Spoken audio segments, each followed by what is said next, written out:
Eh bien, l'important, c'est peut-être de donner aux jeunes générations, quelles qu'ils soient juives ou pas, une information sur ce qui s'est passé et leur dire qu'aujourd'hui, il ne faut pas qu'il y ait une guerre.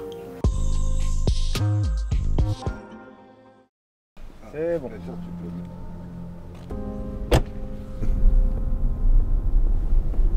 Que pendant la guerre, beaucoup de gens ont risqué leur vie pour sauver d'autres. C'est exactement ce que j'ai vécu ici.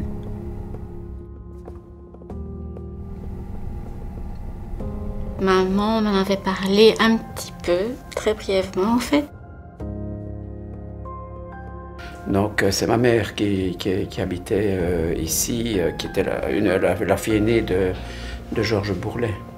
Tout petit peu, la seule chose que je savais, que ma mère m'avait dit une fois ou deux, qu'il y avait effectivement eu une famille juive qui avait été cachée dans la maison pendant la guerre.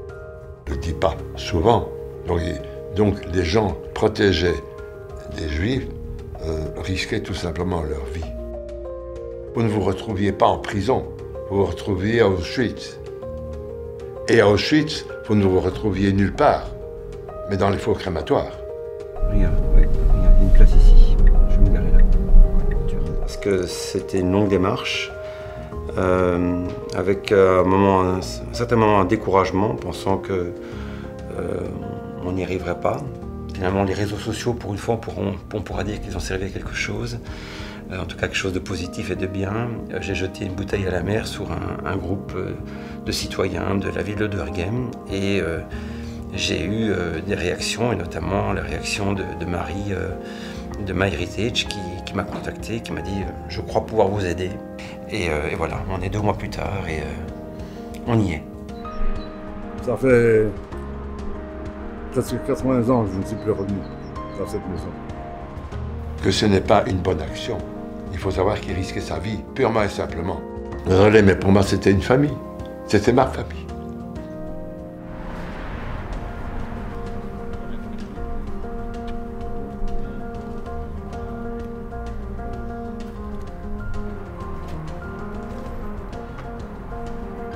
Eh bien, bonjour tout le monde. Bonjour, bonjour. Vous connaissez un peu? La maison, oui. Ah oui, je reconnais. J'étais là. Quand les tanks sont rentrés de ce côté-là, par ici, quand les Alliés ont libéré Bruxelles, et au 2e étage, mon père.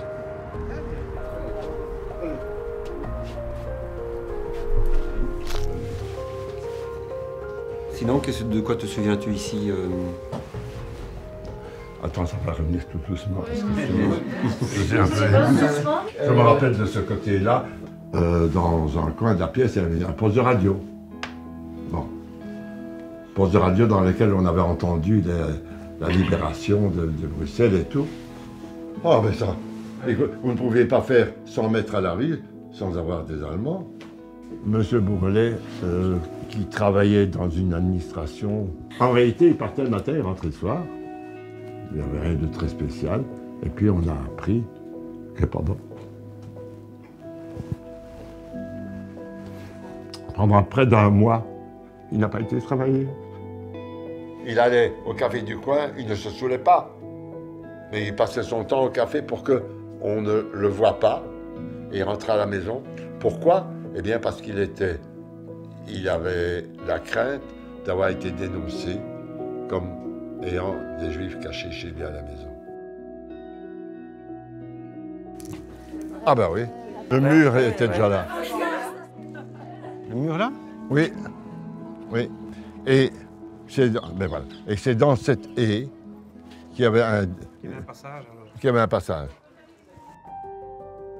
Si je suis vivant, si j'ai une famille dont je suis très, très, très fier, très content, lui dire que c'est grâce à lui. Ils ont le droit d'être fiers. Mais bon, en réalité, le but d'aujourd'hui, enfin pour moi, c'est d'abord de vous dire merci. Et puis d'essayer d'introduire un dossier permettant de donner à M. Georges, de lui donner la qualité de juste parmi les nations. Il y a un proverbe que l'on dit chez les Juifs, qui est de dire que qui sauve une vie sauve l'humanité. Et aujourd'hui, on peut dire qu'il y a 9 vies là grâce à son action. Donc il a sauvé au moins 9 fois l'humanité.